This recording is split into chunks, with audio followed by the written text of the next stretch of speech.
This week 6 college football picks edition of the Sports Gambling Podcast is brought to you by Underdog. Underdog's hooking up new customers. Play just $5 and get $100 in bonus funds when you sign up with the code SGPN. Hi, this is Merrill Hodge, and you're listening to SGPN. Let it ride, baby.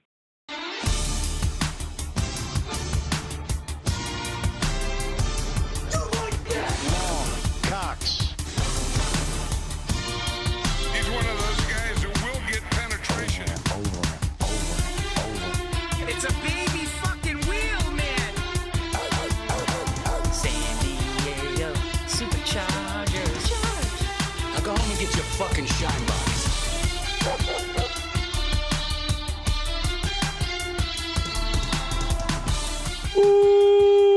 Welcome everyone to the Sports Gambling Podcast. I'm Sean, second the money green, with my partner in picks, Ryan, real money Kramer. What's happening, Kramer? Dog.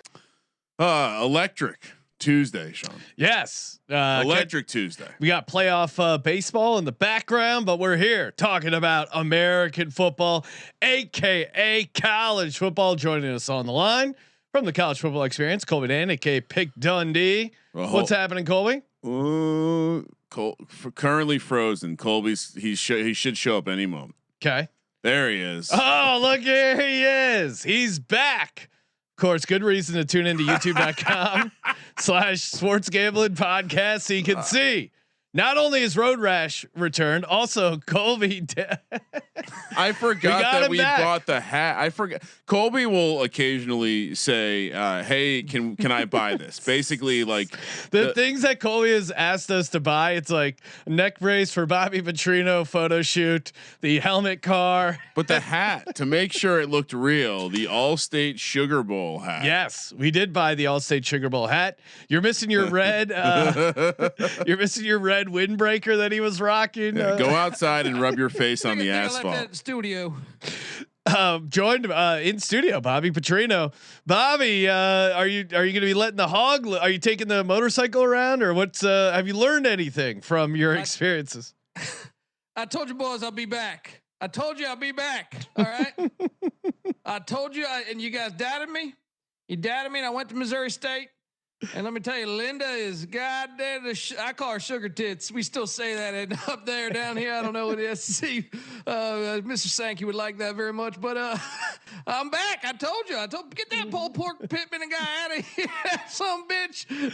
Let's go. Oh man, I cannot wait because and we probably should have seen this coming. I was on Arkansas for the show, but once you heard Bobby Petrino was working the phones, that's dissension from the inside. It was never gonna, and Notre Dame just put it on. I saw a popular college football show talking about the 4 openings in college football, and they had the nerve to list Arkansas as an open job.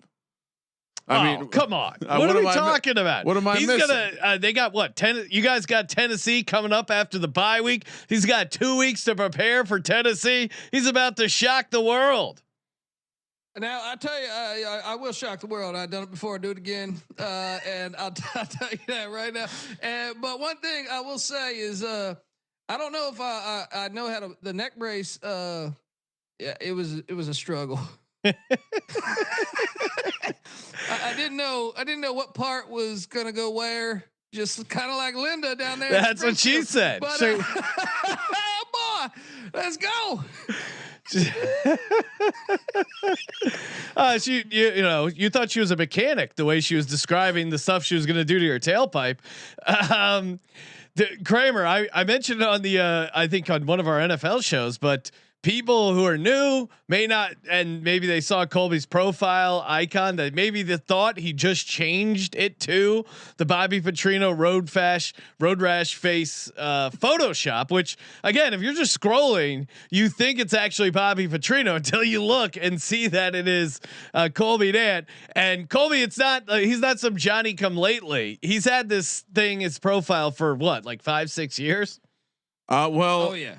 Based on some very simplistic Google searches, okay, which I can't even. I'm sure they go back much further than this, but I have us mentioning when did the event go down? I believe you boys did an episode on your. No. But when did it happen in real life? What was the date? Bobby. 2012. Yeah. 11, Okay. something like that. So yeah, the earliest mention I see here on the podcast is 2016. Didn't we do a special episode for the? We did, Patreon, yes. folks? We tried to hashtag free Bobby Petrino. There's a Patreon episode where we dig into his case. And there was we found some great news stories. That is great reason to go to sportsgamblingpodcast.com/Patreon, because the behind the investigating we did, the car he bought for the secretary. There was a lot of fun facts we learned. Yeah, you guys go check out that episode. You guys had me on as well in that episode, and it was great. Just connecting with the fans. I was trying to pull up the thumbnail because it is. But yeah, no, it's episode 11 in SGP Stories. Oh yeah, go back, check it out. If you're not already, if you're basically if you're in the Patreon at the lowest level, you get access to the SGP Stories. So if you're not in yet, certainly, what do we have? 20 episodes in the can. Yeah, so you're basically behind the scenes. You're basically. For a very low price, a pretty decent amount of solid entertainment there, and not only the Bobby Petrino deep dive, but also Colby deep dives, CJ deep dive. Just Steph Smalls. We do the weekly pick'em, $100 breakdown. Any of those people you just mentioned ever gotten a road rash face?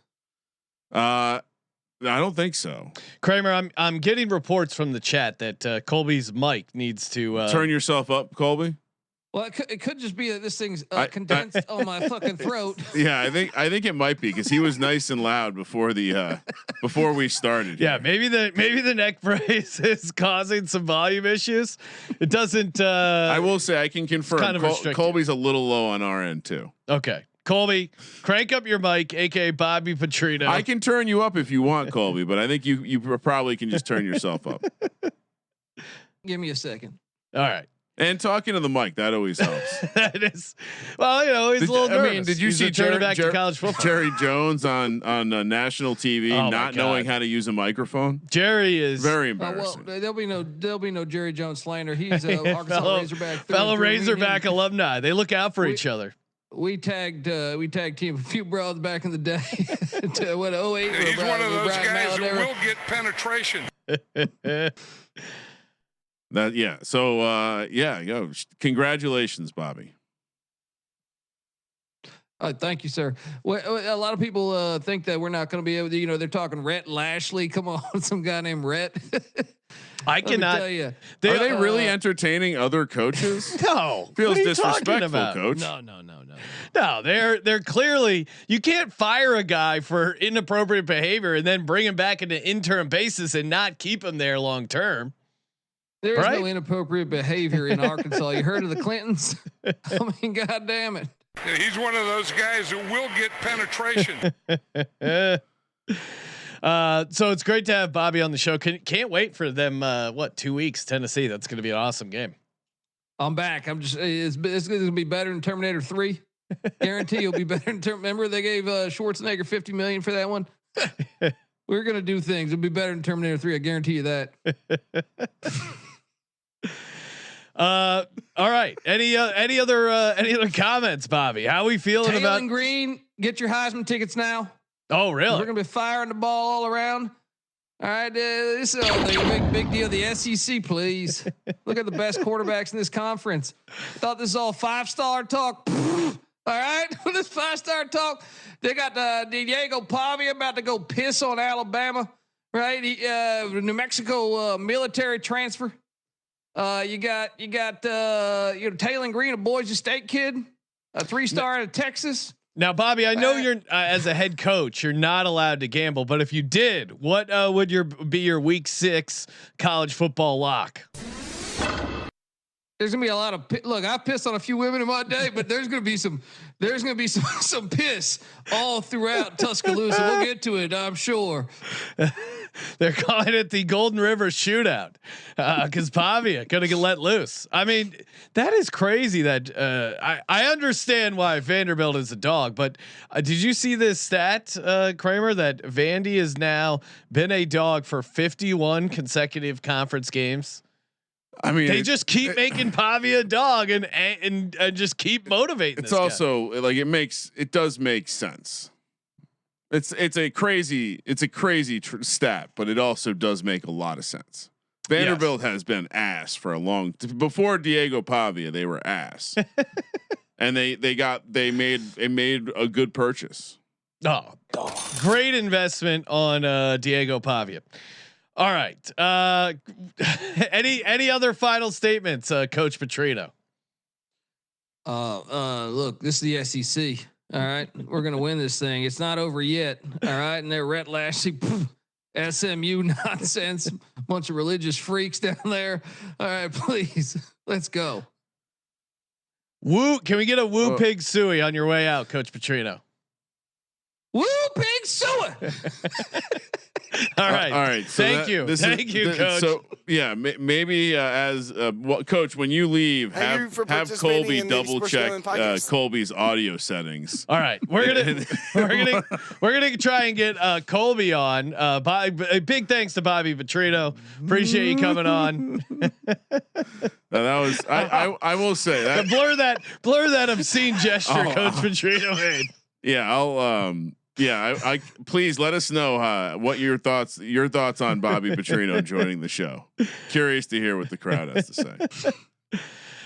Kramer, what any look at this, he disappeared. We'll just any just left. Any big takeaways from last week's slate? I mean, for me, that Pitt game was so annoying.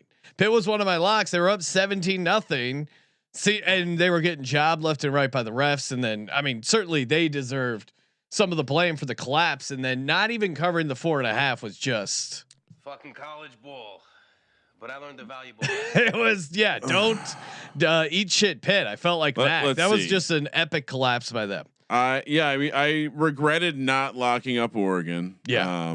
That was very obvious James, in hindsight. I was trying to get cute and thinking like, oh, this is a time to zag. This is the time when James Franklin actually will show up. I mean, it was the perfect situation spot for them. And then Drew Aller was making that miracle run there in OT. Felt like there was maybe a chance, and just complete. They get the first touchdown in overtime, and then they still can't figure it out. Joining us back, Colby Dant. What's happening, Colby? What's happening? What to talk about is still quiet. The fact that I feel like we owe to Sean. Did we get an apology yet? Because the UVA, field storming was maybe the greatest field storming ever, and also. That hill was the reason why that very hill that he talked shit about.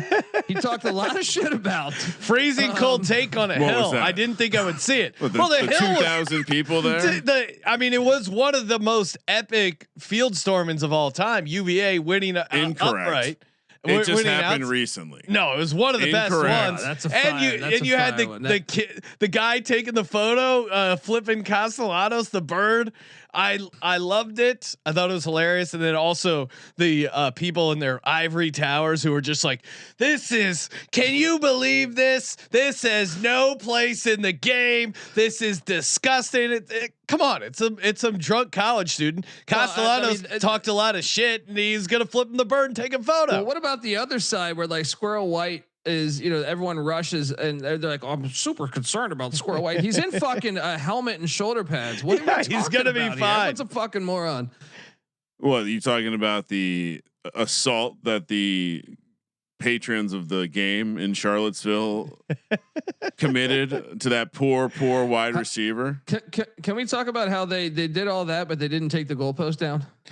Yeah. Well, what school installed? They're not allowed to march anymore in Charlottesville, so yeah, they went to the Home Depot. There weren't any tiki torches, so they couldn't. They couldn't get it going. Colby, what crowd was great? I know Kramer hated it, but the crowd really helped him with that game. I went to the window to bet the game because we like the dogs on Friday night. We're at the Cirque, and I just couldn't do it. Really? I couldn't do it. Couldn't bet the spread or the money line. Beautiful. It was an easy cash. Yeah, I don't need blood money. No, not that kind of blood money. And we're off to a decent start here with our Westgate contest. 56%. What Kramer? What place are we in? Now we oddly had 2 pushes on our card because what did I say earlier? It was like 120 for. I'll like 1,000. We're in the top 10%. Yeah.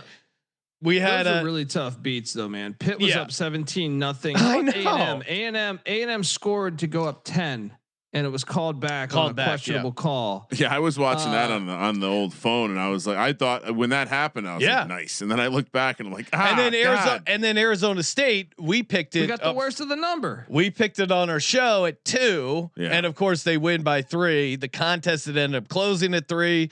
But Texas A&M, maybe we got a break because when we picked it, it was 6.5.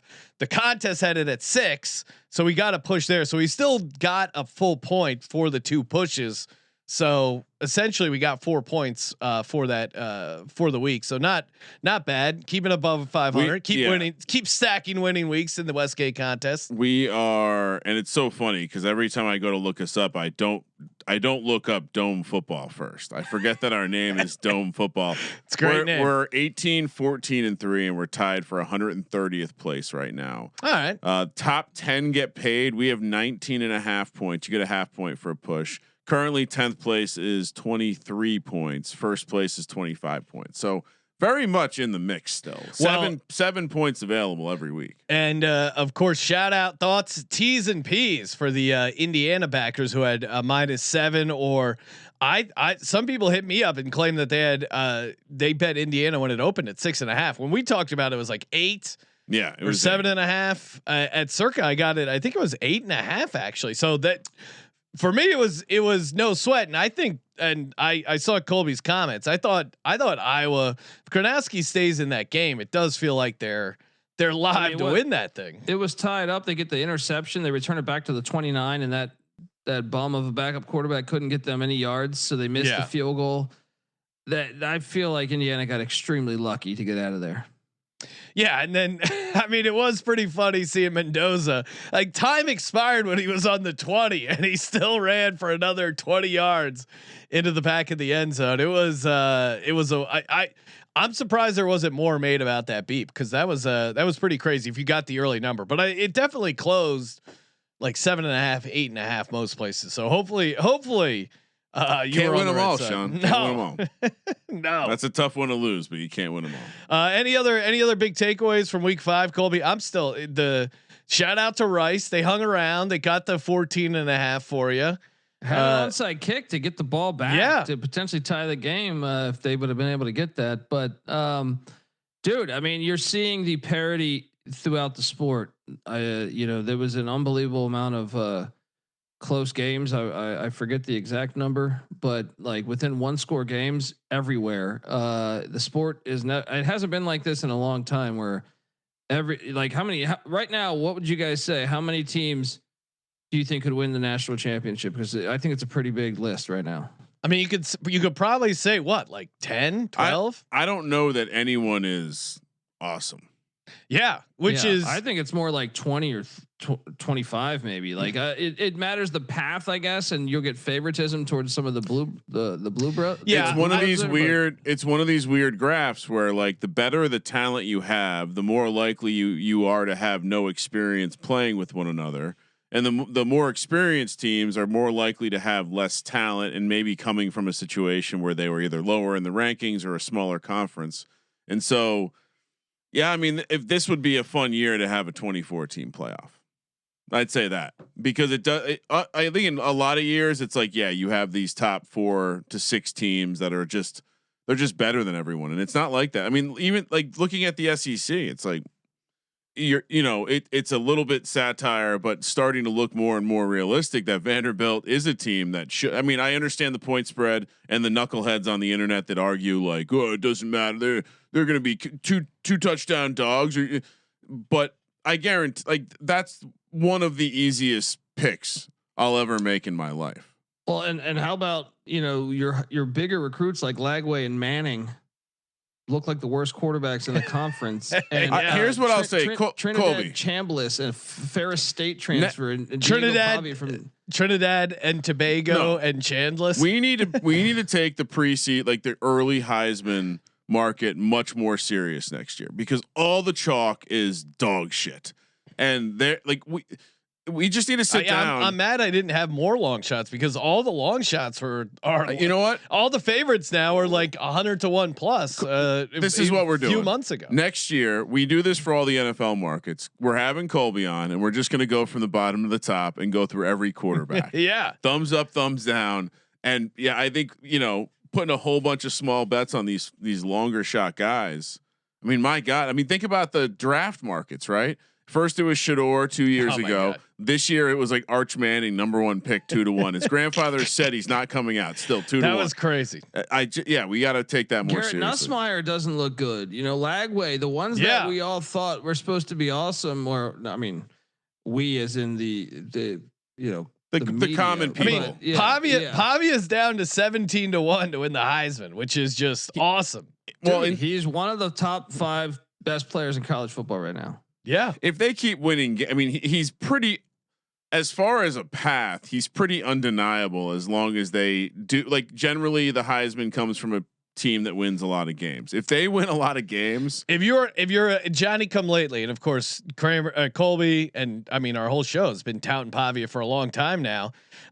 Would you rather, if you're hopping in now, would you rather have Vandy to win the SEC at 35 to 1 or Pavia to win the Heisman at 17 to 1? I kind of almost think he doesn't need to win the SEC. You don't think so? Because he can get in the playoff. Yeah. As long if he gets in the playoff without they can go, like I know the Heisman's a regular season award, or when they vote before the playoff starts. Right? He definitely needs to get in the playoff. Yeah. But if they get into the playoff, like there has to be someone more intriguing. And he's also obviously incredibly valuable to his team. And so, which a lot of the other Vanderbilt's down to plus 450 to make the playoff. This is, I mean, as much as that people feels like a good value. Yeah. They already hit the win total over. We cashed it last week. That was one of our locks in the SEC. It's as much as people complain about the NIL and the transfer portal and stuff, it's creating very competitive football and Vandy has money. Interesting. That's the they're in a conference. They're basically running the option though, but one of the things that's compelling to me is now your schools that are that can go out and pay for the players. Before they would get all the players. Now teams can defend their player by paying them, and now you actually have to coach football, which I think before they were at a little. You wonder why a couple people retired at the right time. Well, no, I mean it's like you have program builders, you have recruiters, and you have football coaches. Yeah, and you need to be good at 2 of those things. And in a perfect world, you can do all 3.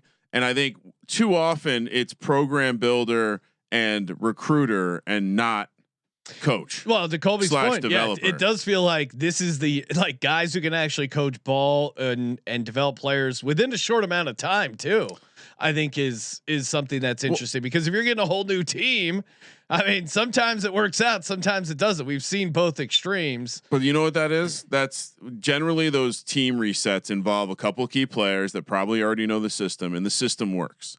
And then these coaches are probably a little bit more veteran and have experience run it. Like the difference between a good coach and a bad coach. I mean, I'm sure I've shared this on the program multiple times. You watch what a team does when the clock is stopped in a situation. Are they ready for that situation? Do they understand what to do? Whether that's a dead ball, like run the field goal kicker or team on the field, or understanding the rules of a kickoff.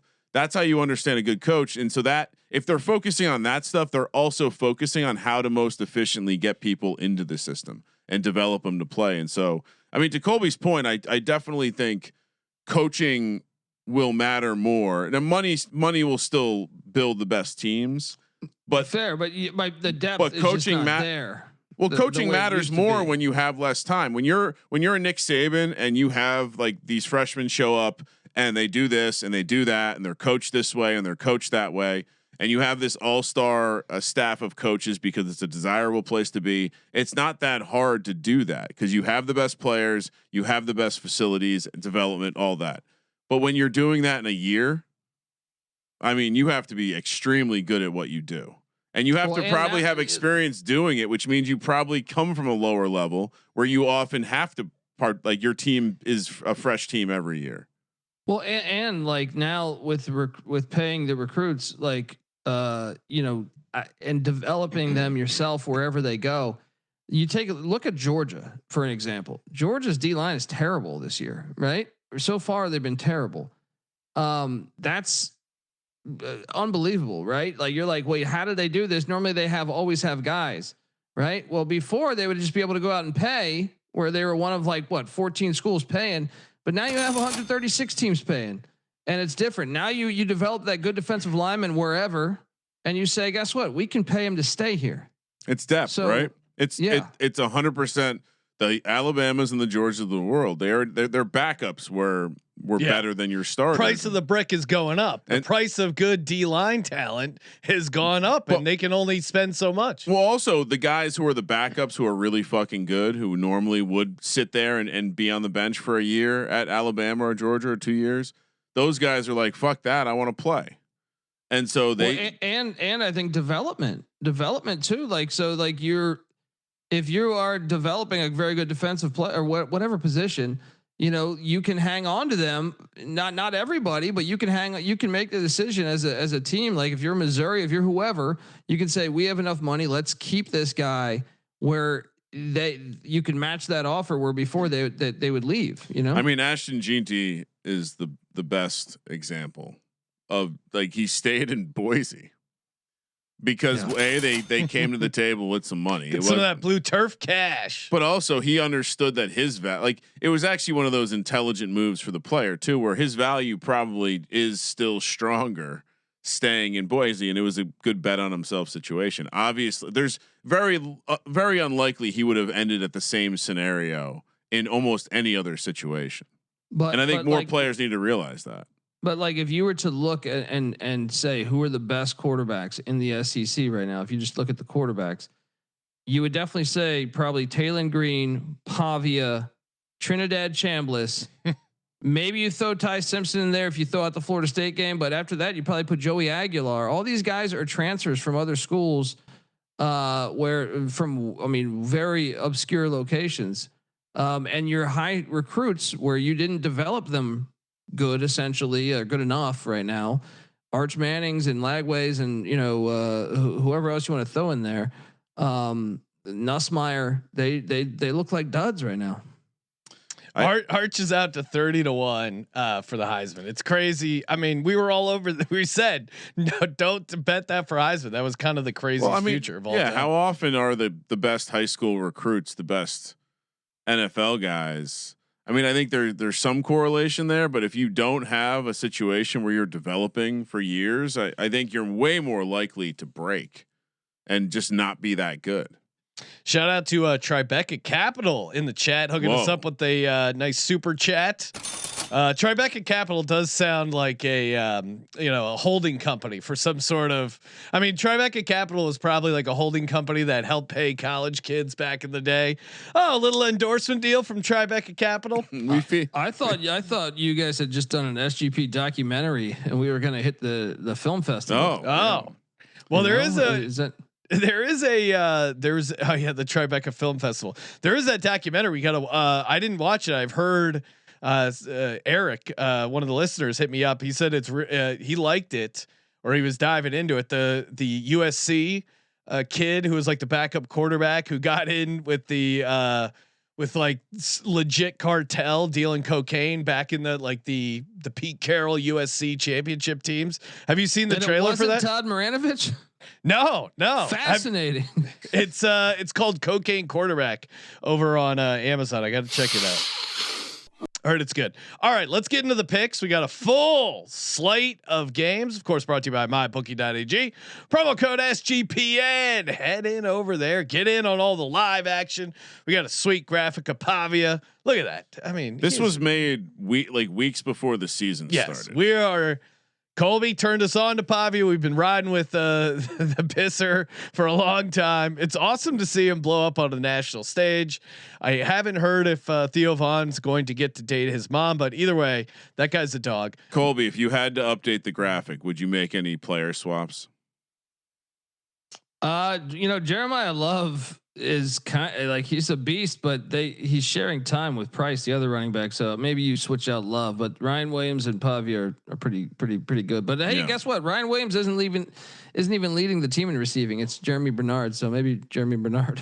Head over to mybookie.ag, promo code SGPN, score 100% bet back bonus up to $500. T's and C's apply. Mybookie.ag, promo code SGPN. We're also brought to you by No Vig. Who likes Vig? I don't. That's why No Vig got in on the Broncos, laying the 7.5 -103. Great price because using Novig, it's America's #1 sports prediction market.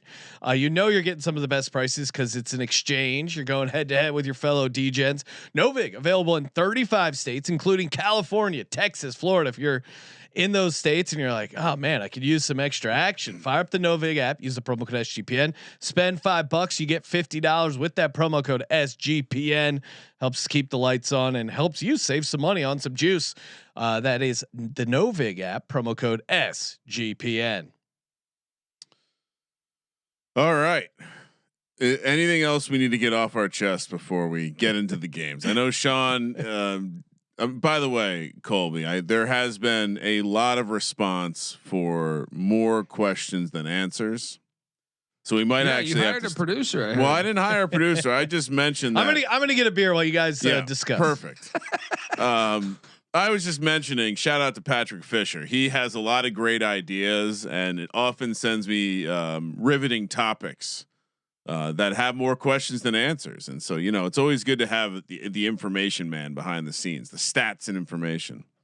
I'm excited about this podcast. Are we doing this in the off season, or are we just going to ruin a day of I think it's content? Not realistic to say we're going to start in season, but we'll see. Maybe we do something, but we'll figure something out. I mean, I know, but college basketball is right around the corner. Which people should subscribe to the college basketball experience. I think Max ACC Media Days in less than 5 days. So I'll be out there talking to Hubert Davis, John Shire, Mark Madsen. I might even do that crazy dance with Mark Madsen. Me and Sean got a text from Colby. Back to Colby asking for stuff hilariously. 12:56 p.m. on a Monday. Dear scumbags, can we make this work? And it's just a screenshot of the media day for Mountain West out in Vegas. So yeah, that's how Colby. I thought I went light on you guys by calling you scumbags. Could be worse. All right. This will be the week we turn it around and start getting hot. Yeah, I mean, over the consensus stuff hasn't been bad, and like I said, our Westgate number is decent, and I feel like I'm doing pretty good because all the Friday stuff has been great, and honestly, that's when I'm usually betting bigger because we're out at the Circa and hitting some of those Friday dogs have been pretty feel great. As bad. New Mexico money line is carrying the rest of the season. If you faded our consensus picks, you'd be 34, 33-1. So nothing that exciting about that, but it does feel like we need to pick it up, bring some of that NFL fuel over here. What is this Thursday night? We're heading to New Mexico. Maybe Sean will have a nice elevation update for us. New Mexico State hosting Sam Houston State, who, by the way, their coach is must-watch TV, especially on primetime. -2 here, -140 on the money line. New Mexico State's a +120 home dog. 52 is the total. 6 p.m. on the West Coast. Colby. Just throwing this one on to make sure we have 17 games. Oh, well, it's Thursday night and Thursday night. I don't know. Can someone make sense of it? Because it's like, is there an NFL game next Thursday, guys? Not this Thursday, next Thursday. Every Thursday. Well, I'm just confused at these college football people. So 1 game on Thursday next week, 4 games on Thursday. It's like if you're doing this because the NFL is playing, then I don't understand the lack of consistency. It is an interesting. It is weird that I never understood why they backed off Thursday night. Anyway, I mean, it used to be. I feel like some of the best matchups. Yeah, man. I feel like the they're SEC always used to play on Thursday in the '90s, man. ESPN's like they're scared to go head to head with Amazon Prime. I mean, it's not like the NFL matchups are generally the best on Thursday night. And don't most people have most Americans have 2 TVs? Well, Colby, you're sounding very country club privileged right now. Colby's got his. I was in Columbia for a while, so I did specify Americans. He did. He's getting his new grips on his irons, and even the guy who does Colby's shoes, he says the guy who cleans his shoes at the club, he's got 3 TVs. Really? So in Colby's mind, we're just lousy with TVs. I mean, Sam Houston, they're coming off a little bit of extra rest here. New Mexico State coming off losing a rivalry game, but they are a home dog. This is a great play on Sam Houston. They're 0-4. Yeah. Right. They're 0-4, but why are they favored? They had 2 weeks to prep, and New Mexico State's coming off the Rio Grande rivalry. Short week for them. First win of the Phil Longo era. Hunter Watson, dual threat quarterback. He's terrible at passing, but he can run his ass off. Let's go. Yeah, I'm definitely taking Sam Houston State just because this is a crazy rest disparity. They're coming off a bye. New Mexico's coming off 4 days when they played their rival. I mean, isn't this a situation spot? No, I'm all over this. And New Mexico State's 2 wins to me were phony. I had Bryant in the points. Bryant covered. That's an FCS. It's not even a great FCS. And then if you look at that score, that 19-3 score, that was very deceiving. Bryant basically was at the same level as New Mexico State. Then the Tulsa game, Tulsa outgained it by over 100 yards, and their starting quarterback got knocked out on like the first drive. So I don't think they're any good. Sam Houston State's going to get them. Yeah, I'll take the Bearcats. Kramer, what are you doing? I'm taking the Bearcats. Real quick, Phil Longo trivia. Okay. Well, because he's becoming one of my new favorite college coaches. He's a so character. I did a little background on him, which, by the way, well, I won't give it away yet because it'll help you with the hint. But what position did he play in college? Linebacker. Colby, care to guess? I'm gonna say offensive line. Quarterback and running back. Really? Where did he play at? Well, he played at East Stroudsburg for a year. Oh, shout out to East Stroudsburg. And then Rowan, he's a fellow Jersey legend from Red Bank. That's Coach LaSalle. Yep. He was the head coach at LaSalle in Philly before those filthy bitches got rid of their football program. My weed dealer went to East Stroudsburg. Was if you didn't do great on your SATs, East Stroudsburg was a great convenient option. Shout out to East Stroudsburg. He's coached at a lot of places. He's one of those. He's grinded through some Minnesota Duluths, Southern Illinois, Youngstown State, Slippery Rock. He's been around the block, and becoming my new favorite guy. So we're all on Sam Houston State. Western Kentucky. Now we're on Friday night, so let's pay attention closely here. Which, by the way, Sean, I did a little off script research. Okay. I believe there are 5 FBS games on Friday night total that we can bet on, and there are 2. This is going to blow Colby's mind. There are 2 Ivy League games. Oh my God. Is that correct, Colby? We got Ivy League football on Friday night. Well, I mean, let's see. He's going to get mad at me. He doesn't even know. He doesn't even know. He's looking it up. Holy shit. Really? Our college football. Okay, get your mask. Really? Get your mask, Colby. Really? Oh, there you go. No, Rhode Island. The Governor's Cup, of course. Yeah, of course. No. It's a baby fucking wheel, next time, if you're gonna dive, dude, you gotta really dive because there's not a lot of Rhode Island Brown games on the surface. We also got this on Friday. John Hopkins, they got a program. They made the playoffs last year and they're undefeated this year. They're going to stick it to your little Dickinson, Pennsylvania school shot. All right, go Blue Jays. People are going to be so confused. They're like, is it basketball season? Yeah, let's get to the big time matchups of the Hilltoppers and the Delaware Blue Hens. Enough of the small schools. So no, this game is awesome. Back to FBS football. Western Kentucky heads to Newark, Delaware, to take on the Blue Hens. Joe Flacco, unfortunately benched in the National Football League. -2.5 for Delaware, -148 on the money line. Western Kentucky +128. 61.5 is the total. 4 p.m. on the West Coast, Friday night. We will. We get to Vegas dangerously early this week, Sean. We will definitely have action on all the college football games. Oh yeah, Colby. This game's fantastic, and look, I don't know if you guys have caught this, but the Flaming Libs are struggling. The Liberty Flames, who were projected to win the Conference USA, they're struggling, and it looks like Delaware is potentially, or Western Kentucky, the best team in the conference. Maybe some say La Tech, but here's the thing, man: is these FCS schools that jumped up, especially Delaware, more so than Missouri State. Delaware has been very good in the FCS for like 30 or 40 fucking years. So we knew they were going to be good, but the NCAA has a stupid rule where they cannot play in the Conference USA Championship or a bowl game. So they're going to look. This team is good. They're 3-1. Their only loss is at Colorado, and like that score is a little deceiving. The yardage was pretty fair. Yeah.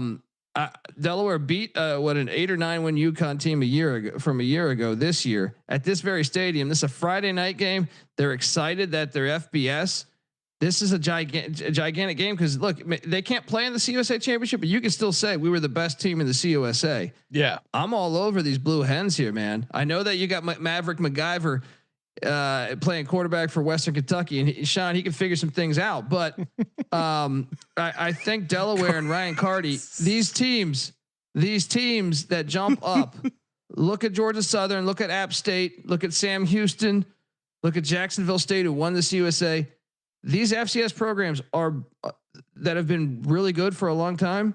They're legit programs. They would have all, like every one of them would have been in bowls year one for the most part, minus like you. And what about made guy Nick Miniucci? Oh yeah, he could play. He's got nice Delaware Blue Hen. He's a made guy. No college ball. No. But I learned a valuable lesson. No kickbacks for him. I this should be a pretty even game. I don't have a ton of advanced numbers that are saying this is lopsided. I'm gonna just default taking the home team. Give me the Delaware Blue Hens. Yeah, I'm with you guys. And if you are on Western Kentucky, you can find a 3 at my bookie. So promo code SGPN. Yes. So we're all in Delaware. The Blue Hens laying 2.5. Nice early 4:00 kick. We're agreeing.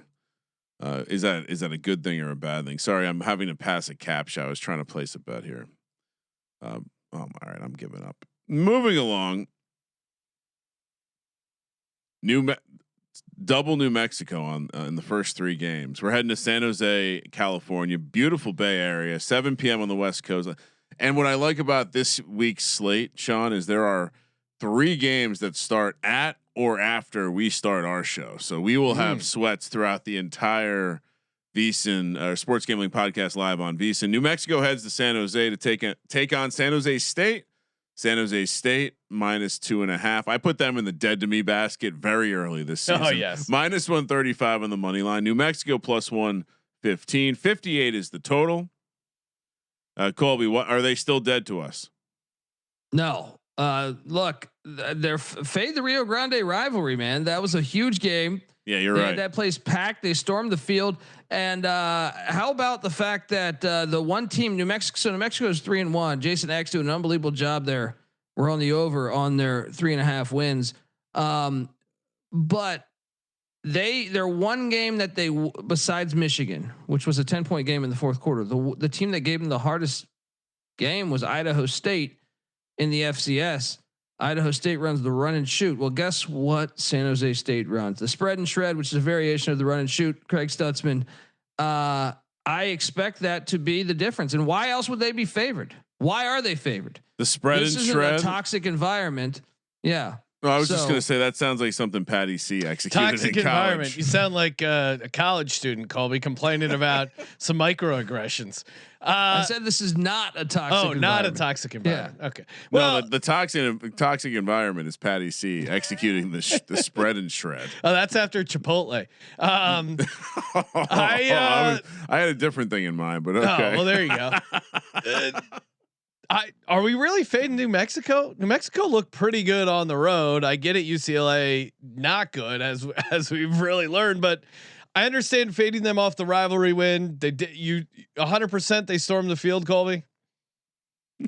Because this San Jose State team is. It wasn't like the Virginia storming. I think they just had some fans jump out there with the trophy. It wasn't like a true storm. But to me, I think the line's telling you, and I also think San Jose State. If you watch that Stanford game, oh my God, because I have the win total over on San Jose State, so I'm sitting there sweating every game, and they blew. I mean, they were up a lot of points in the fourth quarter and just let Stanford come back. To me, it's a game that you can really focus on in practice. Say, guys, what the fuck was that? We got to get up after that. We were up the whole game. I'm taking the Lobos. San Jose State sucks. I'm not. They've taken enough of my money from getting convinced that they were going to be a good team. Yes. Ken Niumatalolo lying about how good his offensive and defensive line to our reporters on media days. I'm taking New Mexico. San Jose State to me has just looked like shit. New Mexico can play. I'll happily take them. Kramer, what do you know? I felt the same way. That's why I asked Colby if they're still dead to us. He said no. I'll go with him. I like the fading of both New Mexico's teams. I like that idea, but not with San Jose State. 7:30 p.m. on the West Coast. We're heading to Provo, where West Virginia and BYU are facing off. BYU laying 19 minus 1200 on the money line. West Virginia plus 775. 47 is the total. Do not unleash Mac. Goes back to school on the conservative folks of Provo, Utah. This is an all-time culture clash. I was about to say, is this the biggest you could do in college football, like in FBS college football? Just in terms of clashing lifestyles, of culture. I'll tell. I mean, I was in Provo. I was at I think I shared the story about how there was a signed picture of Taysom Hill in the hotel lobby. But in a restaurant where I was dark enough to appear to be a minority, and so and these people, it's not that they were just like they were translucent almost. They had the blonde hair, blue eyes. It was like the Hills Have Eyes, like got dressed up in their formal wear. And so I think it's actually more of a meeting of two of the same people. Did you think about Jim McMahon on campus?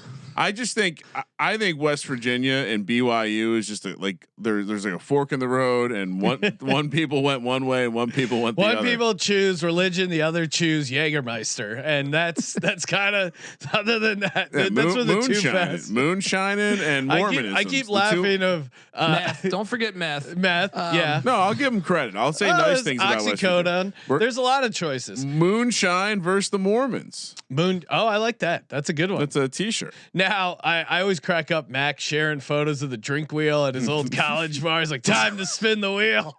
And it's like all those like random like girly drinks, like the slippery nipple and the hairy butthole or whatever, like kind of funny drink names they come up with. Can we? Yeah, we need Mac to start just posting Mac goes back to school updates. Wow, there's a bunch of fun photos. Was pussy. I'd like a little just a little recap about why going back to school as an adult is so great. Yes. Everyone thinks about it. Everyone has that thought. We still haven't got the Dangerfield graphic that should be viral now. I mean, for me, I know we like to take dogs on Friday night, but man, this ain't the dog. I do not see it with this West Virginia team. They have just kind of they beat Pitt, and that was like, all right, season's over, pack it in. Now, and BYU, nice comeback win against Colorado. Also, the Big 12 fined the Colorado for inappropriate chants during the game. What's going on? These fucking sensitive BYU fans. Fuck the Mormons. How did they even know?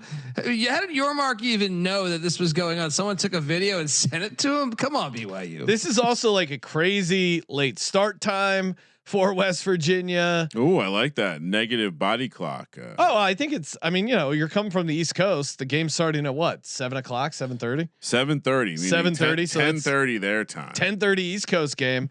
Can you make a case for West Virginia? I think BYU is going to destroy them. Colby. I'm going to take the points actually because BYU.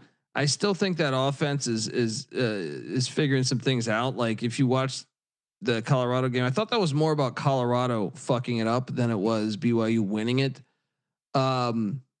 So I think it's a little steep. I know that West Virginia's without their quarterback and running back, but I just think Rich Rod can stay in this enough. 34-17, we get the cover, and yeah, I think there's just enough there for Rich Rod to score a few scores there against BYU's a little bit phony undefeated. I think it's just no. I think it's the travel. It's the short week after getting your ass kicked. It's a BYU team that might have a little bit of chip on their shoulder, and the weird start time, and how injured West Virginia is, how bad their offenses looked even when it's healthy. I'm laying it. I know the number's huge, but I'm laying it. They also just got completely manhandled.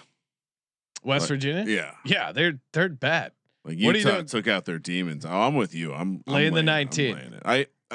None of these. The money line's live. I just think I don't know that BYU is in that gear.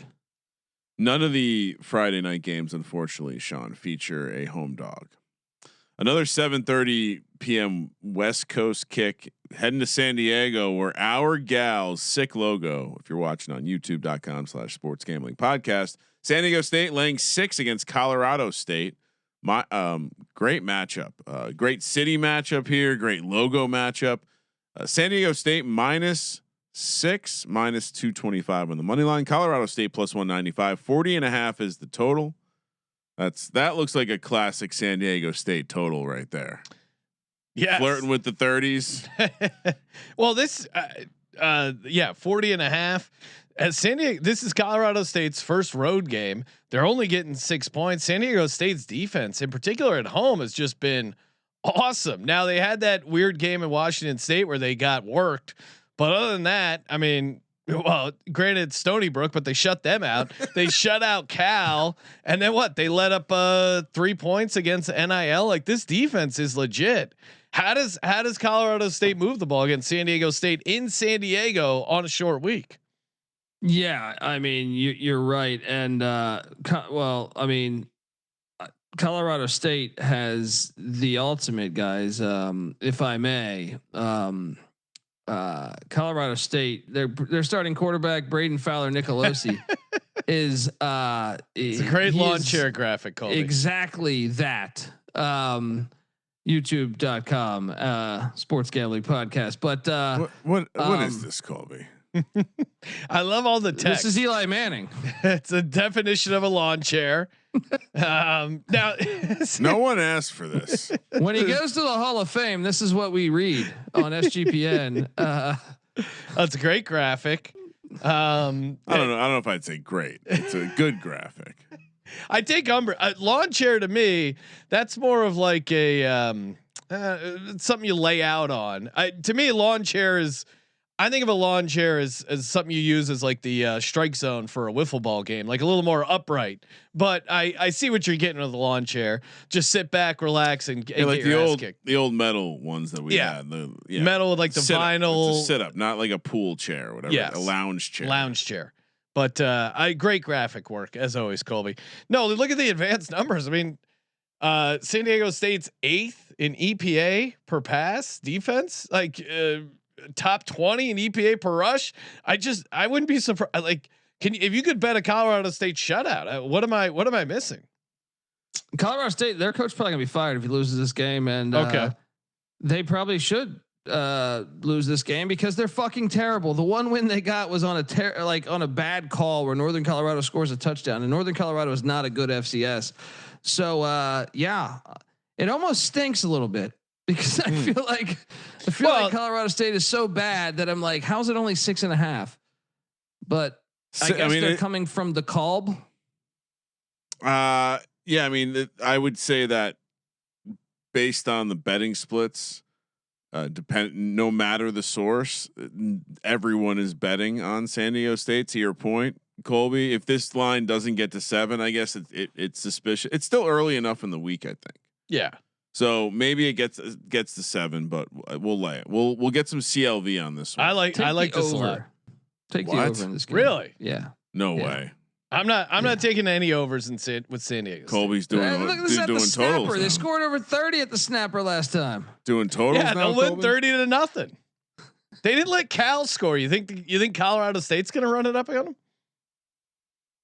When did Sorry, Colby. Go ahead. 38 7. Okay, When I'm fine with that. Colby goes to the East Coast and he's a totals guy now. The guy. Well, the guy who sponsored him at the club got him into totals, right? Guy at the 19th And hole. we got to worry about is the influences. When we're not around, he's susceptible to peer pressure. Chat. I am very high ranked in the totals world on Tally, on the great site known as Tally Site. There you go. Well, I mean, you saw who was number 1 this week. With his little 6 games. No, or whatever it was. I was number 1 on overall with picking all the games, Colby. So in NFL, are we talking? What are we talking? No. I thought Nick was number 1, my brother. All right. They have a number of categories, which I can see why it might be confusing. But let me scroll down on the old social feed, and I'll confirm exactly what. There's just so many winners. So Sean and I have been on a real heater over on the NFL. Yes, Nick was number 1, and I was number 2 overall. You're right. But for money line, that's what it was. I was the number 1 money line performer. Oh, okay. Because I was like, I was number 2 ATS. So you were making up lies. Nope. I see it right here. Number 1 top money line experts. Wait, what the fuck did I see then? Spread experts, probably. Yes, but I am number 2 overall. I think. Oh, Colby, there you are, down at number 9. For which one was this? We're only going to talk about overall, and I'll put it on this. Even though I was number 1 at money line, I appreciate that you might view that as a niche category. But yeah, I think your brother was number 1, I was number 2, and you were number 9. Better Not luck. ATS though. That was their overall metric. We're just talking about now that you're doing totals. I can't. Who knows what you're up to? All right, moving along. Next slide. Yeah. Do we have the slide master on Where's the the next? Where's the next slide? Sullivan username. I was looking at something. Clemson, North Carolina in Chapel Hill, 9 a.m. This game's hilarious. Now on Saturday morning. We'll have to do a quick Chapel Bill update. Clemson's laying 14 here, minus 600 on the money line. North Carolina plus 455. 46 is the total. How are you guys feeling about your Uncle Bill shit? They're figuring it out. ACC's wide open. Yeah, it is wide open. How you feeling about it, Colby? I don't think they're any good. It's a dumpster fire. Bad play. Bad play. It's a bad dumpster fire. No, I said just take them to win the conference because you never know. It's wide open. I know. Maybe they might put it all together, and certainly they haven't. But this is their first conference game, so that's when things get interesting. It's true. They haven't lost a game in the conference. Is that what you're saying? Undefeated in conference right now. I don't. I mean, now the good news is Clemson's terrible. That's a good point. The bad news is North Carolina is more terrible, and that is why I will lay the points.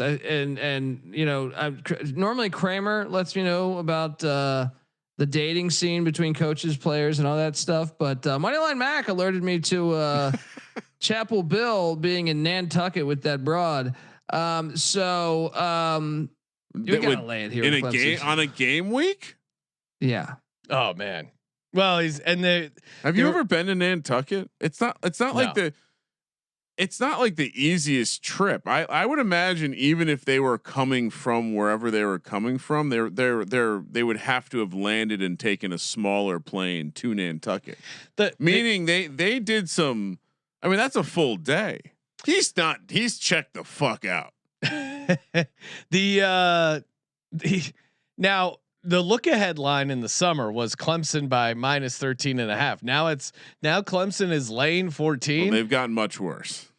But that's what I'm saying. Shouldn't the number be way shorter than 14? Well, I think North Carolina also much worse. Well, what do you mean? Like they weren't considered that good coming into the season.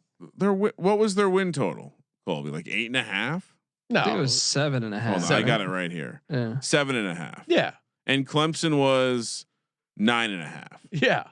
And Clemson's way worse. They're still easily 2 wins apart for me. I mean, but Clemson, it's the ACC. They could. I mean, you saw Wake Forest probably should have beat Georgia Tech. So it's like, yeah. if they they get their shit together at the bye. They did this last year. We thought they're going to suck after the first, couple weeks of the season. Then they rallied and got it. I'm counting on them to rally with Dabo Swinney. Lay the number. This feels like a great statement game for Clemson. I agree. All right, I'll take Clemson. So but I'm not betting this game. I think it's insane to lay 14 with Clemson against anyone. But I certainly don't like UNC on the other side either. So I guess I'll trust the experts and take Clemson. I was scrolling through some open wagers. I do have a what will Bill Belichick do next? I don't know what else was on the list, but I have Belichick Hudson sex tape release 25-1. All right. It hasn't been graded yet, so the other stuff it's still live. So you say this week he was in Nantucket? According to Moneyline Mac, I don't keep up with dating with the fucking players and coaches, but apparently that's God, they escaped to Nantucket for a getaway weekend. He's getting picked up on like page 6 and TMC. You know what? Give me UNC. That's what he needed. He needed a get right spot. Yeah, give me UNC. You guys are crazy. Oh, this was a bye week thing. Yeah, this is a bye week. Give me UNC plus 14. They're a home dog. Clemson shouldn't be laying this many points. He got his pipes cleaned out. He's feeling like a new man. Someone calling him in the chat, Billy Blue Chew. I love that. Get a little lead in his pencil. He's ready to go. Let's go UNC. He recently driven a Gio Lopez lady. Yeah. He's no drove it into a ditch. I think falls apart. Belichick sold a house on Nantucket earlier this year in August for $3.9 million. Maybe that's one of Jordan's. I think he gave it to her, right? Oh, he sold it to Jordan. Yeah. I mean, he gave that was the part where like the family was concerned because he gave her a bunch of either gave her real estate or gave her money to buy real estate. I don't know. Really, still, hopefully she's a good football coach. It feels like that's. I'm taking UNC. Just so crazy it might work. They're being coached by Jordan. I can't bet on that. Dabo by $1 million. Kansas State. They did do a. I don't know if they were doing it throughout the season, but they did do a show together also on. I think it was on ACC Network. Dabo and Belichick. So I wonder be some bad blood. Kansas. Let's move along. Sean, good luck with your pick. Kansas State heads to Waco, Texas to face Baylor. 9 a.m. kick here on the West Coast. Baylor laying 6.5 minus 235 on the money line, plus 200 for Kansas State. That is a wild cat. 61 is the total. I like the Baylor logo that Colby used here on YouTube, and the stadium gets a logo. So you like this? You fancy this stadium, Colby? Keenan Memorial did too. I mean, look. I mean, the good thing is college hasn't fucked these up yet. It might be coming down the pipeline, but right now we're good. We're good. And this is a new one, guys. You guys don't think I like new shit? I told you this is a new stadium that's done well, very well. See. Just shitting on your guys' opinion that I only like old shit. You do? No, not true. When did they build this? In the past 10 years. 2013. This 12 years. Yeah. You can't. That's not new, Colby. It's on the edge of being old, and so Colby's starting to like it. It's like way it's better than Allegiant or SoFi or that bullshit. Wait, you don't like domes? No. It's not funny, Sean. It's not I funny. know Colby can't. He can joke about anything, but when he's like, "All right, I want to make it clear, though, I really don't like dome football." It's not funny. It's what are we doing in this game? Because I'm taking K-State. I really think I think they got that bye week. I cashed on them last week against UCF. Sawyer Robertson and Baylor can throw for 1 trillion yards, but their defense is terrible. I'll trust the team that can run the ball better. Getting Dylan Edwards healthy, I think, has been a big factor.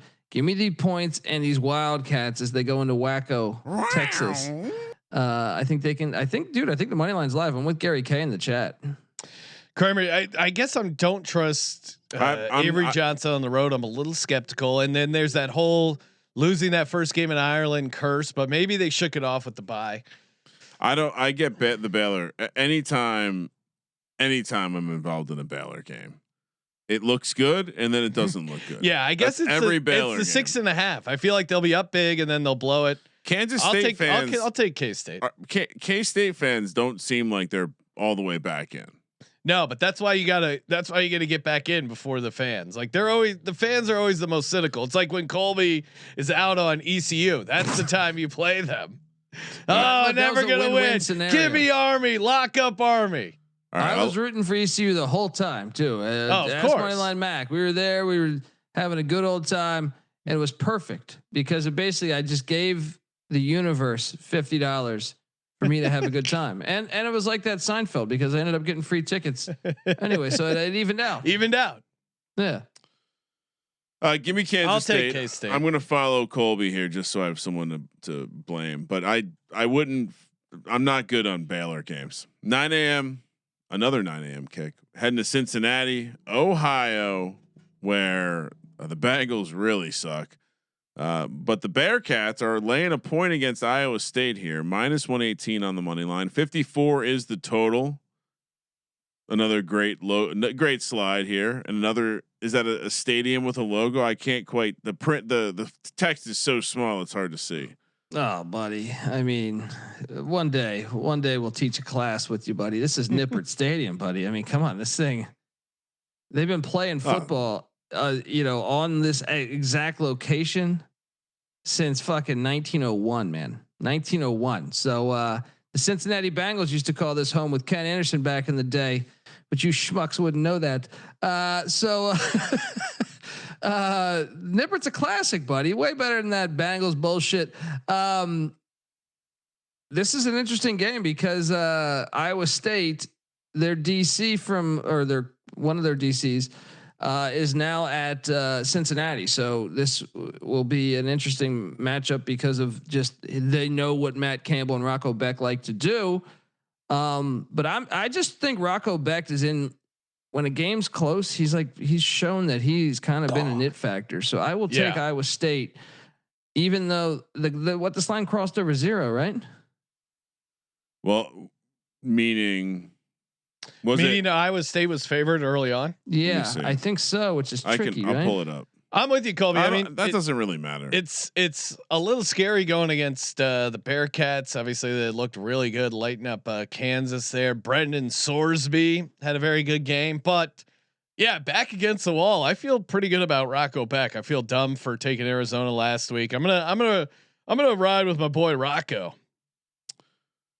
I think a close game like Satterfield's teams. I know they won a close game last week, but I just think they tend to mess up Rocco Beck penalties all-time and stuff. So I'm gonna all-time, go with all-time college football name Rocco Beck. Kramer, what are you doing? You on Iowa State or Cincinnati? Well, he's the Meatballs kid, right? He is. He is. Okay. Shout out to the UFL. I mean, he's been. I think he's been one of the better quarterbacks. We were talking about who's been good quarterback in college football. I feel like he's been one of the better quarterbacks in college football. Yeah, I mean, what's a Rocco Beck Heisman ticket look like? As far as the number, looks like it opened. I'm looking at the circus history. Opened Iowa State -2, got bet out to he got bet out to -2.5 on the Cincinnati side, and then it's basically just been ping ponging back and forth, which means they're taking bets on each side. The bet splits would have you think the Iowa State's received more of the action, but I mean the numbers bouncing back and forth, which tells me people like both sides of it. But yeah, I'll take the quarterback. So Iowa State, Rocco, the Meatballs kid. Well, here's the thing: Iowa State plays so many close games traditionally. I know they whooped Arizona State's ass last week, but like the Arkansas State game was a little dicey. One of these games, like a missed field goal or something's going to cost them, but I don't think it's here. I think Rocco gets it done.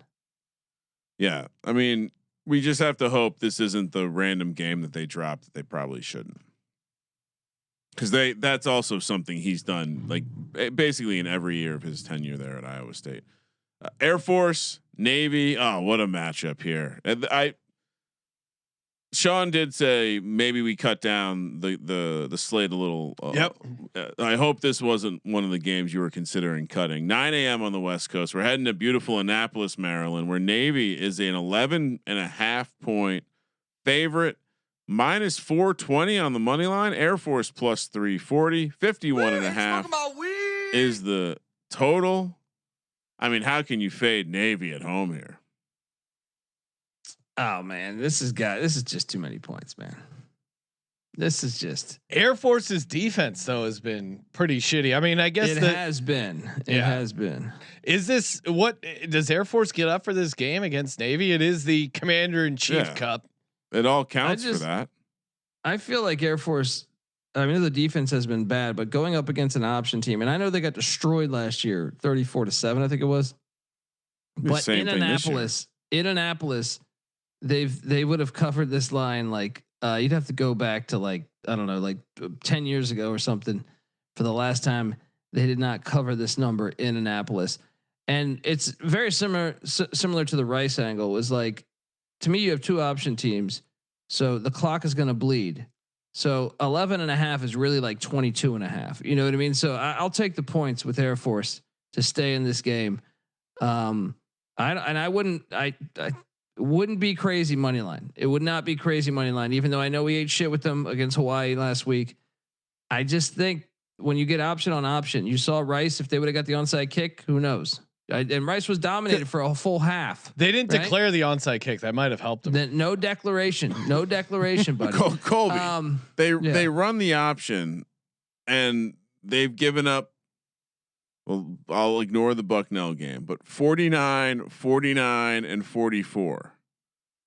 True. I mean, the point spread is bigger, but they've been playing games into the 70s, which I would imagine very, very strong chance we see an incredibly high scoring triple option game, which is why we're seeing a triple option total at 51.5, which, by the way, now that we're talking it out, Sean, we should probably play the over here. If the total's 51.5, I don't know, Colby, you're not selling me on Air Force. I'm taking Navy. The Air Force defense is it's just bad. I want to take Air Force. So there's this new site we've been using to look at these matchups for college football, and they have kind of like those what do you call them, like those spider plots where each axis kind of, you see them for athletes where like you fill up a certain amount of the whatever shape it is. Their defense literally is just like a little dot with like a tiny little section cut out. It's horrible. 125th EPA per rush, horrible. 136 EPA per pass, and on the other side, Navy's top 10 in both. I get it. Normally 2 triple options, 2 service academies. I'm going to take the dog, but this Air Force defense is gutless. Give me Navy laying 11.5. Kramer, what do you know? I'm very much Army/Navy and then Air Force. I'm an Air Force guy. My dad was in the Air Force. Lieutenant Colonel. Distant third to me in terms of quality of service academy football, and so easy to lay the points for me. And I realize I need to get back to my laurels, which is loving a good big favorite in college football. Vanderbilt heads to Tuscaloosa for the 12:30 p.m. matchup here on the West Coast, right in the middle of the day, like that. Alabama laying 10.5 minus 400 on the money line. Vanderbilt plus 325. 55.5 is the total. This is one of the games that has moved a ton. I believe it opened at 13.5. Has a lot of Vanderbilt money coming in. Colby, I assume we're all going to be on Vanderbilt here. But there is a revenge angle to talk about, and my question is, like, do the modern young athlete even care about that kind of thing anymore? I was trying to think this out because relating via my kids, they understand rivalries, like high school, they want to beat their rival. They understand it's like a bigger event. It's fun to hang, go to the football game, whatever. But I don't know if I wonder how much these kids feel that revenge. Some do. I'm sure some do. But not all do, and we know there's a lot of turnover with these rosters year to year. So I'm just trying, because I'm also going to be on Vanderbilt. I'm not playing this game anymore. And also, Alabama's a team I've gotten wrong, I think, every time we've picked them. And Vanderbilt, you want to look at their advanced metric stuff. EPA per pass, 4th in the nation. EPA per rush, 6th in the nation. Like, this is not just them randomly showing up and playing spoiler. They're competing on a high level SEC football and playing really well. And this might be this is not an easy matchup for Alabama at all. Obviously, I'm all over Vandy in this situation, and maybe And honestly, too, like Utah State could have been a look ahead spot for them last week, but then they woke up and just started balling, and Pavia racking up some numbers there, helping his Heisman campaign. What's the case for Alabama? What's this? It smells like piss. Do you remember the was that Wu-Tang or was that Method Man? The album, there was an interlude where he goes, "What's this? Smells like fish." Right? Well, we're doing that. What's this? Smells like piss. Right? And here's what we're doing here. I was on Alabama. You bozos, I think, took Georgia last week, but yes, Alabama's run defense is fucking terrible. Yep. All right. Yeah. I believe they're 89th right now in the country at run defense. Florida State ran for what, 250 on them? I think it was 240, something like that. Yeah. Georgia loaded up against them. What does Vanderbilt do well? They are 12th in the nation. Well, it depends what you look. I guess there's an 18th also out there. If you exclude the FCS game, they're 6th in EPA per rush, even better. But either way, a top 25 rushing offense. Diego pissing Pavia, a 7-year quarterback. Dude, money line's live. Get this Bama bullshit out of here against the pisser. I mean, the guy has utmost confidence and will not quit. So that's who you want to bet on catching 10.5 points. I think it's going to be important for Vanderbilt to kind of hit him early. I mean, I do think the Vanderbilt back end has been exposed at times, and Alabama has very, very good receivers. If Ty Simpson can pick apart the secondary, and if Pavia's one turnover, I think they're fine. If he turns it over twice, that's where things get a little wonky. But and you know, I have Alabama winning the national championship. They can still do this after this loss here. Yeah, they're good. They're going to be they're going to be in the they're going to be in the playoff regardless. And it does. I will say that it does seem like at the Circa, maybe this is a pros versus Joe's game. We'll have to be careful because it does seem like the sharps are starting to bet on Alabama. Sean. Okay, is this a public dog has fleas? Are we a little worried about that? Yeah, I think that we are worried about that. All right. Speaking of dogs, we're obviously all on Vanderbilt plus 10.5. We're also all over on Underdog. Use the promo code SGPN. Play $5, get $100 in bonus funds. Underdog Fantasy promo code SGPN. Colby, what do we like this week? What are we doing? Yeah, I did my homework, man. I'm very proud of myself. Great work. We're going with Bear Bachmeier. The starting quarterback who wears number 47. Shout out to that at BYU. Higher 14.5 yards as the longest rush. And then we are going to go to a game in Tucson, right? Where Arizona's coming back from getting their ass whooped against Iowa State. But Doug Meacham is the interim head coach. He fired the defensive staff. And Hoss Henne, I believe, is still injured. Something to monitor, but I believe he's still not going to play. So Zane Flores will get the start, and I like the higher than 209.5 passing yards. Just make sure you check the injury report. Make sure, because Hoss Henne's been questionable a bunch of times, but I heard he was out for weeks. But you never know with these fucking reports. But as long as Zane Flores starts, you're going to hit higher than 209.5 passing yards. So higher Zane Flores, 209.5, and higher Bear Bachmeier, 14.5 on his longest rush. 100-yard entry returns you $300. Underdog Fantasy promo code SGPN. We're also brought to you by Rhythm. The Rhythm is gonna betcha with props. That's right. You can build your own prop models, and also all you got to do is track some of your plays in Rhythm for a chance to win up to $1,000. So very easy. You can build your own model. They have a free tier as well. If you're doing the paid tier, which I recommend, a promo code SGPN 25 get you 25% off. Tell you who Rhythm likes. Rhythm likes Appalachian State. They're saying get down on the money line there. It's only -125 against Oregon State. I totally co-sign that with Rhythm. I mean, Oregon State after that game against Houston where they almost pulled off the crazy upset in Corvallis, and now you got to go on the road, and you were kind of a shitty team to begin with. Feels like a great spot for App. I agree with Rhythm. Take App State on the money line, and of course, download the Rhythm app today and use a promo code SGPN 25. Now we really might need to replace Arch on that graphic. That's great. It's not dating well. All right, moving along to one of our favorite cities here on the show. 12:30 p.m. kick on the West Coast. We're heading to Louisville, where Louisville -7 against the Wahoos. I got into a debate with someone about what a Wahoo was. Still don't know. +210 for UVA coming off the big alleged cool court storming, field storming that really, it only looked like a couple thousand people to me. Court storming? 61.5 is the total. How are we feeling about Louisville here in this spot at home with a smash spot? Yeah, right. With UVA coming off a program defining win. Yeah, I mean, I guess to me, it's I'm always going to fade teams after storming the court or storming the field, as in the case with college football. As someone who was on Pitt, I mean, Miller Moss made some big throws when he was getting pressured there, and it was a fun game. But Chandler Morris also threw 3 interceptions. Like, they were, in a lot of ways, they were fortunate to get that win. The crazy kind of plays in OT. Maybe some bad calls by the refs, but whatever. It's home college football on a Friday night. We were all over UVA. This seems like a great time to fade them. You got to take Louisville here.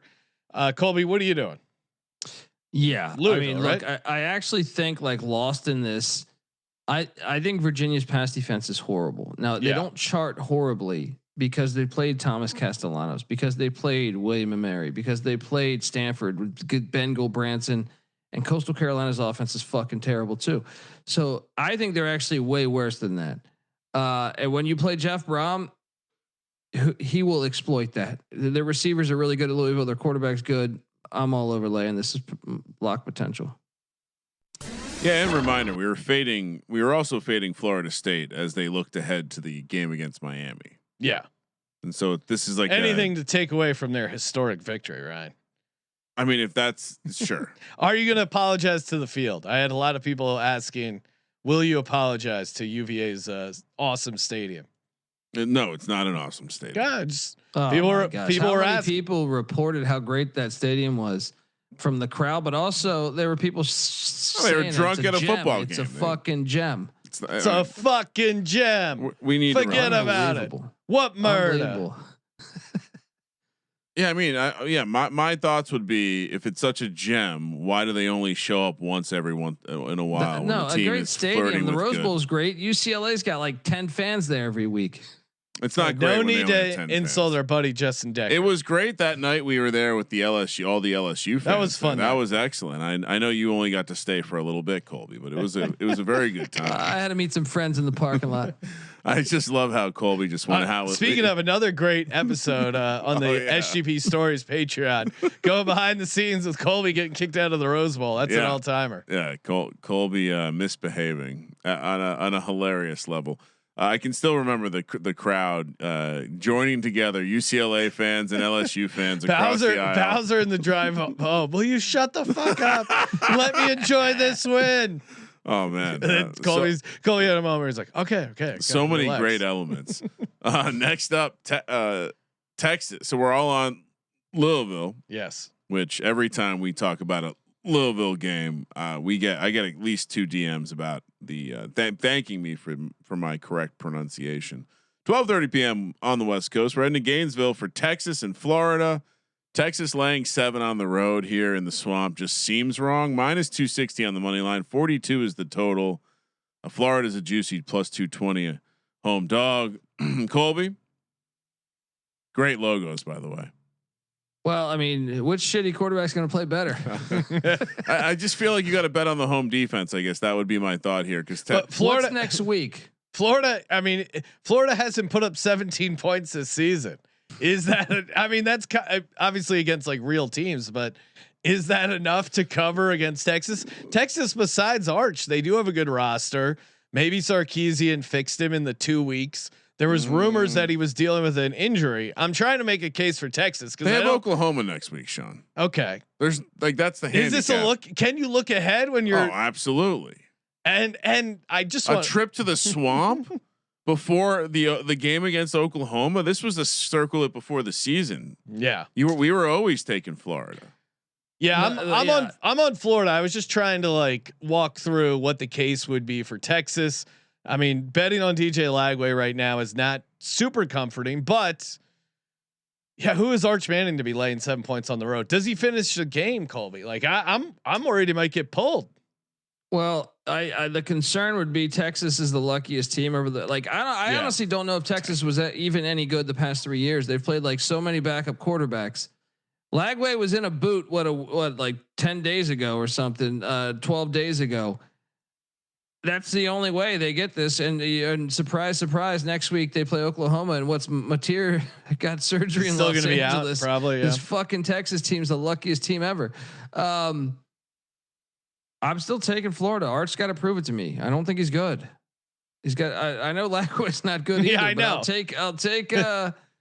I'll just take the home team and count on that to be the difference. But yeah, I don't have strong conviction. If Lagway plays, I feel better, obviously. But who's their backup? That's the problem. Is their backup? The guy they brought in to be the backup was promised that he had a shot to start. He got pissed when he talked to Lagway, and Lagway's like, "Nah, dude, they've given me that." So he transferred to Charlotte. So their backup. I'm drawing a blank on his name right now, but he's basically the third string. The third string. Is it Trammell Jones Jr. or Harrison Bailey? Harrison Bailey. Okay. Harrison Bailey is it? Yeah. Harrison Bailey, who was a transfer. He played at Tennessee, then Carolina, UNLV, then Louisville, and now. I mean, Lagway against this Texas defense is not comforting, but you still can't lay 7 with Texas on the road. Kramer. So Colby, is this going to be a rock fight? I think so. I think that's safe to say. Yeah. Rock fight, money line and play. Ooh, okay. So you're on. Why does Texas get any respect? Florida -7. I mean, their defense. The Ohio State game. I guess they were close against Ohio State. That was great. That was the peak. They peaked early. Boise State, Notre Dame, another 12:30. Wow, the 12:30 window is pretty good here. Heading to South Bend, where Notre Dame is laying 20.5. Maybe this game doesn't have to make the card next time. Laying 20.5 against Boise State. Boise State 825 in a single football game. Sean 100 will 825. 63 is the total. Explain why this one made the card, Colby. They made the playoffs last year. But this is this year, and this is a 20.5 point spread. And I'll take the points. Yeah, you're I'm off with the you. Lou Holtz Bowl. You're off the Lou Holtz Bowl, and you ran it up on them. And Boise's sitting there. They had a week to prep, right? So I think Boise. I know they look like shit down there in South Florida, but I also think some of that. Now Boise's not as good as last year's team, but I also don't think they're as bad as what we saw at Raymond James Stadium to open the season. So I think they can stay within this number. We've seen Notre Dame lose to Marshall, Northern Illinois, and Stanford under Marcus Freeman. He has a problem with that. So give me the points. And Notre Dame's defense, I guess, looked better. It was more about just Arkansas's defense was horrible. They were on the last legs of their coach. Like it was just about that program unraveling. Woo pig suey. But now I still don't trust Notre Dame's defense. I still don't. Now CJ Carr's looked solid for a freshman. He does look good, man. He's gonna be a beast. Yeah, but he's still young, and I don't trust this Notre Dame defense to cover this big of a number with the Boise State offense. Look at the advanced stuff. Look at the yard per play stuff. They're top 20, top 30 in some of the EPA stuff on offense. I just think they're going to make it a game. Here would be I agree with you with the defense. The defensive liability of Notre Dame's a problem. That's you can't assume they fixed it last week. No, but Boise State's defense is rush defense is one of the worst in the country. Like this could very well be a Notre Dame. That's a little deceiving because they played Air Force, which can only run. Great. Like they're not a good run defense, but I'm just saying those numbers are a little bit of a lie because every play was a run. Okay, but they were still very bad at it, and I'm looking at EPA, so it's on a per play basis. They're just bad. They've been very bad against the run. One of the Colby worst. doesn't do any of your fancy advanced bullshit. One of the yards is the metric. How many yards did you let up? I'm with Colby though. Boise State, it's too many points. I'll lay it with Notre Dame. Surprise, you're fading your fellow countrymen there. Okay. Well, I mean, you're an Irish. I usually, I have a soft spot for Notre Dame, but this is kind of a red flag game that they seem to fuck up, and I'm not sold on their defense yet. This isn't the Boise program we remember.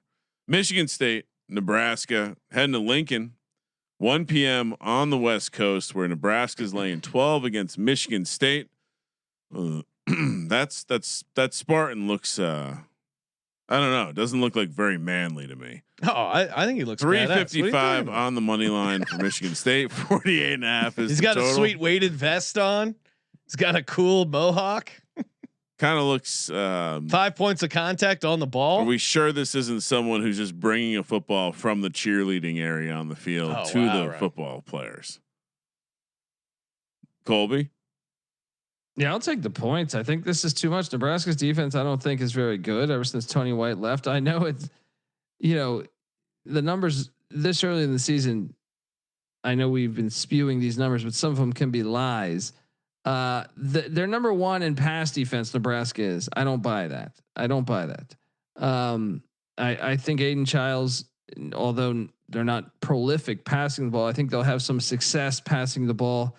And I just think this number is too big for a Nebraska team that I think the defense is just in general not that good. You saw also the way Michigan was able to run the ball down their throats. Now, obviously, Michigan State's not as good as Michigan, but I think they'll have success on the ground. It's just too many points. And Nebraska has. How about?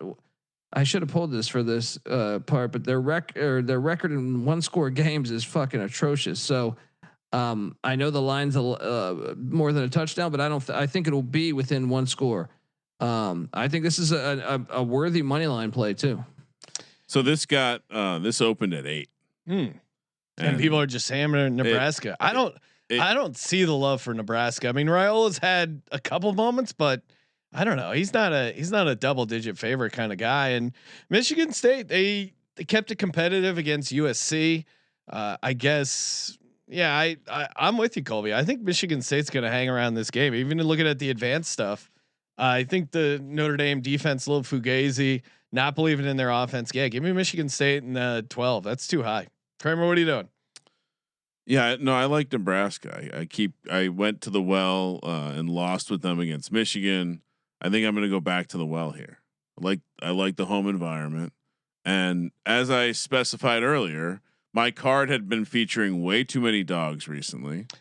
Get back to business. Get worse than the number. Shout out to Go Beeves pointing out Matt Rule too busy fucking talking on his podcast. And I called him the Doug Gottlieb of college football. It's a great insult. It's a bit of a low blow. I mean, Doug Gottlieb is literally doing a horrible job. What was his record? Matt Rule has been a successful 2-25. Yeah, it was something horrible. It was something really, really horrible. At least Matt Rule has had 2 successful programs now, or successful-ish. We're not going to count the Panthers stint. Definitely don't mention it to Baker Mayfield or Sam Darnold. He had both those guys. He got rid of the good quarterbacks. Texas Tech heading to Houston. Sean, you mentioned it earlier. Houston coming off a pretty wild victory up there in Corvallis. Now at 4 p.m. on the West Coast, Houston's a 12-point home dog against a Texas Tech team that appears to have put together the big bag of cash with results on the field, because they got some players. I was really high on that Utah offensive line, and they Texas Tech looked awesome in that game. They kind of hammered them. That was a very impressive win. Texas Tech laying 12 minus 435 on the money line. 50 is the total. As I mentioned, Houston home dog plus 350. Are we a little concerned that Texas Tech spent a week? They're coming off the bye, smelling themselves after the big victory in Utah. And now they're a massive road favorite against a Houston team that got tested on the road, coming back against the wall. I mean, I really like Texas Tech, but I feel like situation spot, you might have to take Houston getting the points. Colby, what's your read on this? Who's playing quarterback? That's also. Are we more concerned that Baron Morton's starting and the other guy looked better? Yeah, he is better. But I still think we lay it, guys. I like this play actually a lot. And really, well, Shail Wood, Texas Tech went out and bought one of the best defensive coordinators in college football, and he was Willie Fritz, defensive coordinator at Tulane in Houston. He was at Houston last year, so I think he's going to have a pretty good idea of what the bastard thinks. All right, to quote the clip there. But I love Colby just quoting his own soundboard clips. You can play it if you want. Yeah, we'll allow you to play. You guys get you get all hoity-toity, and then you say you play too many clips. But I never said that. Because I understand how the bastard thinks. I taught him. Now I own one. So I'm laying it, man. I think Houston. Another thing is, man, Houston got very fortunate to get Oregon State out of Corvallis with the win. Well, and I'll just say this: I mean, as soon as that game started for Texas Tech, I felt dumb having money on Utah because Texas Tech was just destroying them on the line of scrimmage. So if they bring that kind of intensity, they could roll Houston. So I'll take Texas Tech. You talked me into it, Colby. Kramer, this one's also been bet up. We're getting the worst of it, but yeah, I'm on Texas Tech. Lay the 12. 4:30 p.m. on the West Coast. We're heading to Tallahassee. We mentioned fading the look ahead spot for Florida State last week. Miami, of course, coming off the bye, and now they're facing off against each other. Miami laying 4.5 against Florida / Saudi Arabia State. Can't wait for the AI to try to transcribe that or to build a chapter around that. -190 on the money line for the Canes. Florida State +165. 54 is the total. I mean, certainly Florida State coming off the loss has to be a positive on their side. It's also Miami's first road game, which we've kind of been tracking. Colby, what's the? How historically how has Miami done though? On the road in this game, they've done pretty well in Tallahassee, have they not? Well, I mean, you had some dark years with. It's true. With what's my guy's name? Jack Harbaugh's guy, Willie Taggart, right? So you had some dark years, but I'm gonna say this is a good opportunity to jump back in on Florida State with Gus Malzahn magic. Miami has never faced Malzahn magic. And I think as much as I think Miami's a good team, I'm waiting for the Cristobal moment. Yeah. Castellanos. And I think this could be it.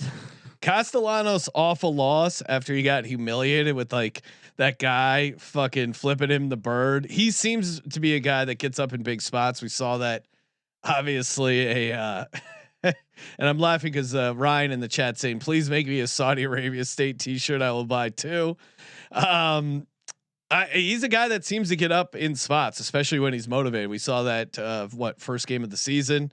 I think this could be it. I'm a little worried about fading Miami because of how good their offensive line looked, but I'll take Florida State here on the home dog as a motivated Castellanos. Kramer, what do you? Let's go. Hold on. I got a. So we get our kicks doing the Seminole rap. We are the Seminoles of Florida State. We know we're good, some say we're great.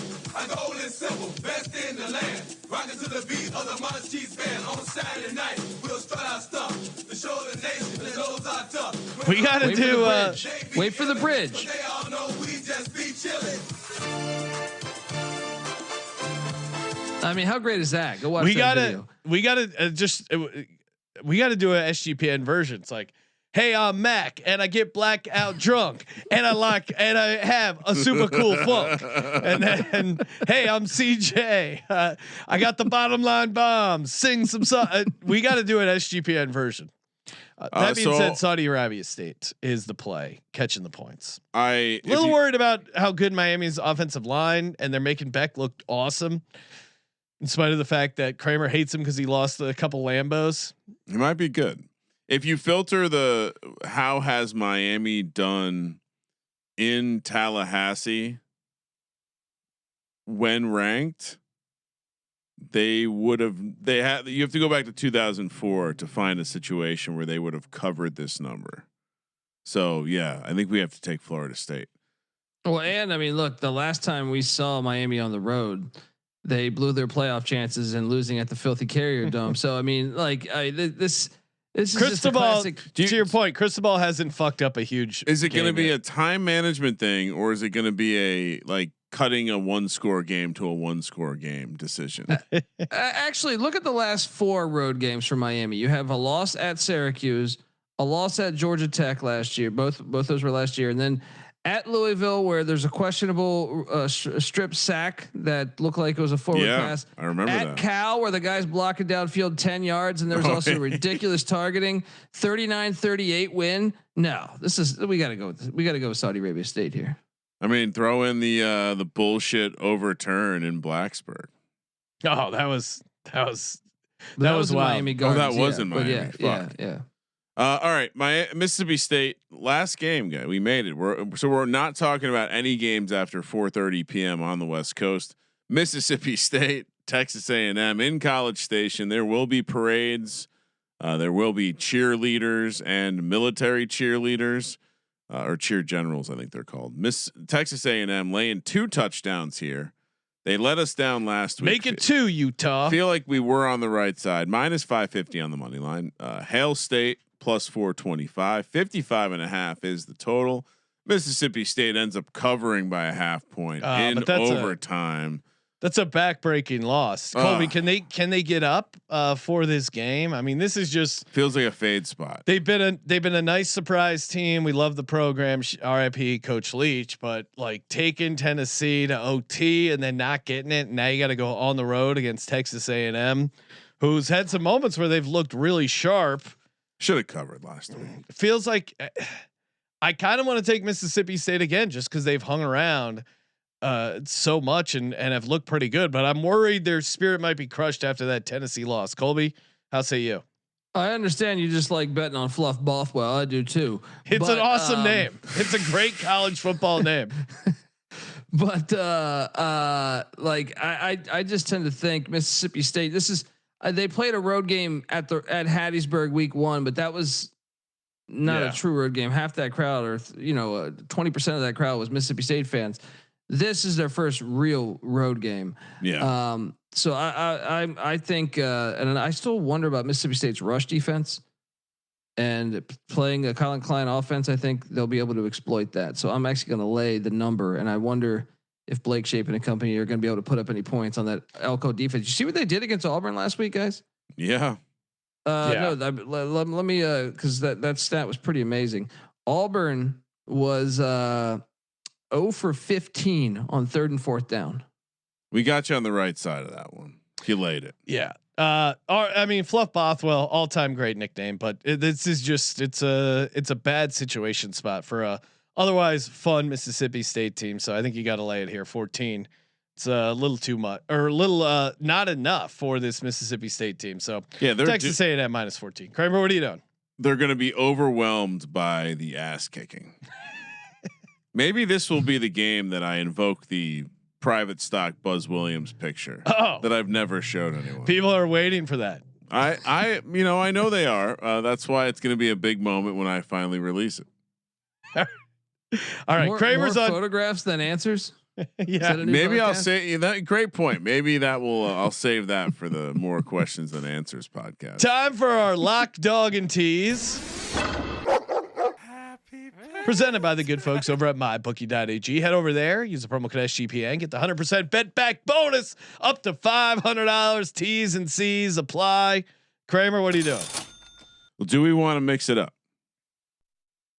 I mean, how do we feel? Calling for the mix-up. No, okay. I'm not. I'm saying we've done well on the contest card in spite of not necessarily shredding. Yeah, and sometimes that a little right. Juju mix-up helps.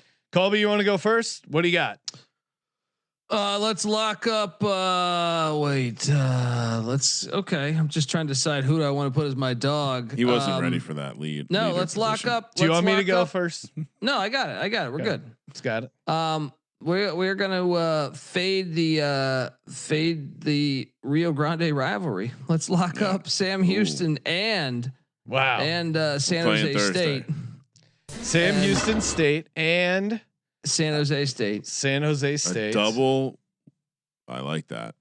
And we're also going to lock. Man, there's a lot that I like. How many locks are we doing? 4? 3 in the dog.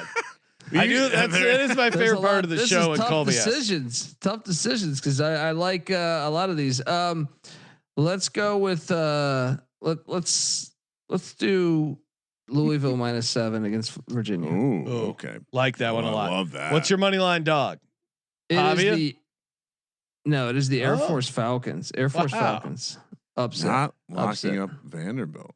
Air Force Falcons. Okay, Air Force is plus 340 on the money line. Very nice. Very nice Okay, price. it's a very big dog like that. What's your tease? The tease is let's bring Houston down to, or sorry, Texas Tech down to minus six. Okay. Let's do Louisville down to 1. Okay. And let's do what was the other one that I loved a lot? Let's go. He's looking at his teaser notes right Let's go to Air Force plus 17 and a half. Oh, aim high. My This is the goodness. ultimate hipster card for Colby. Yeah. Fading the New Oh my Mexico God. rivalry game, teasing Air Force up. No other college football show is giving you this kind of place. Is there another college show that even comes close to teasers? No, come on. No. There's no other college football show that gives out this many picks. I mean, obviously Colby's show, but in general, When do we do leans?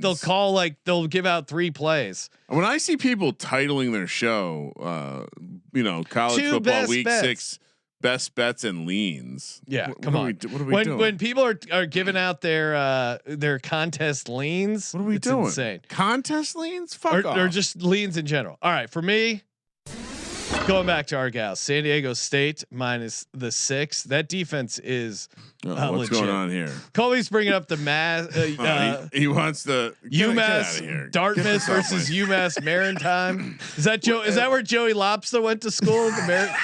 There's a character. Colby, It's a character on social media, Joey Lobster. Give him a follow. Great guy.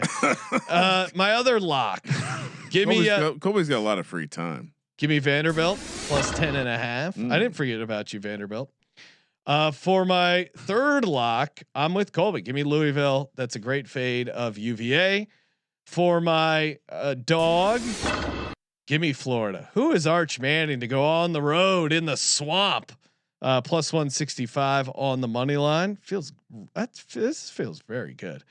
Not gonna lie. For me, my tease. This is where you're gonna get it. I like the Texas Tech down to 6. That feels pretty good. Also, Louisville. I like BYU down to 13. Very teasable. The Mormons love teasing. I mean, soaking is the ultimate tease, if you ask me. And then Texas A&M minus 8. Wow, that joke deserves some response. Kramer, what do you got? Very good joke. That deserves that deserved more than just death stares. Well, I was Soaking's the ultimate tease. I put BYU. You and Colby are checked out. Kramer, what do you got? Oh no! I was just rest in peace, Lawrence Moten, Syracuse great shot. Okay. I was just seeing Nice that. change of the How of the dare. program. Kramer, what do you got? A lock, dog, and 2 locks and a tease. 3 locks, a dog, and a tease. Almost sounds like a sitcom. 3 locks and dog. Well, all right. So we'll lock up San Diego State minus the 6. Since we're throwing out weeknight stuff this week. I'll also lock up. I'll make it a triple lock with Louisville. No. Kramer's getting on our locks. Colby. Oh, we're fading UVA. Great time to fade UVA. Getting on our locks. This is where we run into trouble. What's your bonus lock, Kramer? My bonus lock. Let's go with Texas Tech. Okay. A little bit of a fade of Houston here. Getting the worst of the numbers. Still going to lay it. Dog, Florida State. Very obvious situation. I like Colby pointing out we haven't had any sort of coaching snafus yet. Feels like big situation. And for my tease, everyone's favorite part, Notre Dame down to 14.5. Texas A&M down to 8. And let's bring Clemson down to 8. Teasing Dabo. Yeah. Well, Jordan is probably quite the tease. Sorry, Kramer. She was draining. What was your dog? Florida State. Florida State plus 165 on the money line, and Florida. My dog was Florida. Yes, plus I actually wrote 220. down 220. I actually wrote down the Florida State money line price. Okay, contest time. Ryan, do you still want to go first in the contest? Or are you passing on that as well?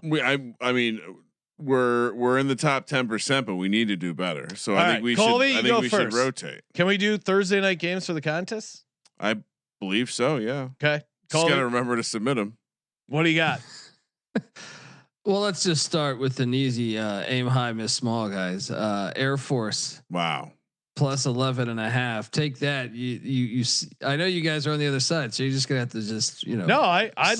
This is why I like the system. You can't like all the picks. I love Air Force football. I'll be rooting for them because I wasn't strong enough at Navy that I'm going to be locking it up or playing it. So, give me my first play in the contest. San Diego State -6. Kramer, what are you doing? Louisville -7. Okay. Colby, fade the Wahoos. Next play. Let's go Houston. I'm sorry, Texas Tech -12 against Houston. Okay, Texas Tech -12. All right, for me, give me Vandy. You guys are crazy. Pavia's a dog. It's a simple system. Kramer, what's your second play? All right, so let's put Florida State on the card. Okay. Plus FSU plus 4.5. I like it. What is our consensus play? All right, it's got to be Louisville, right?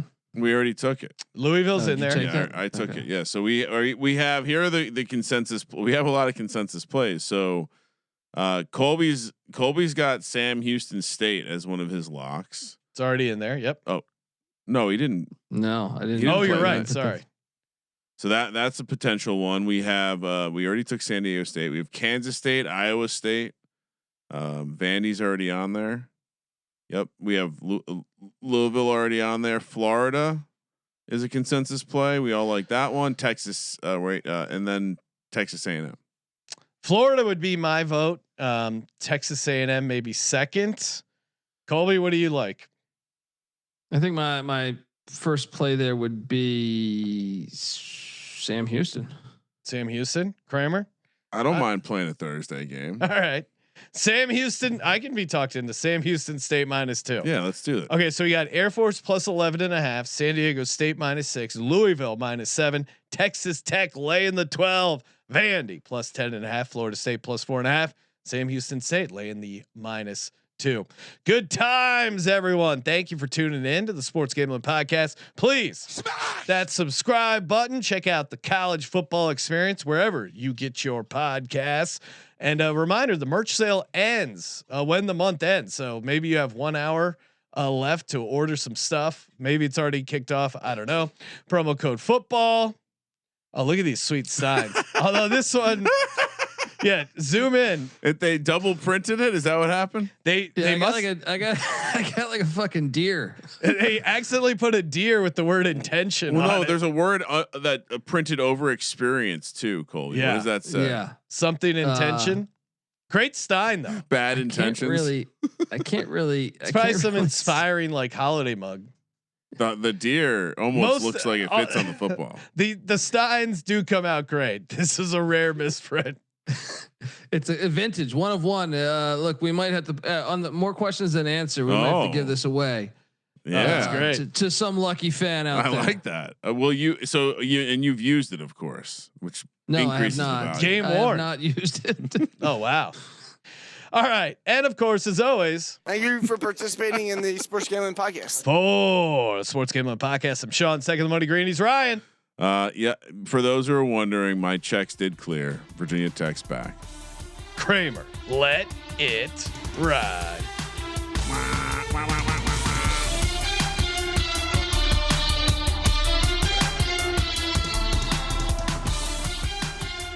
Spinal.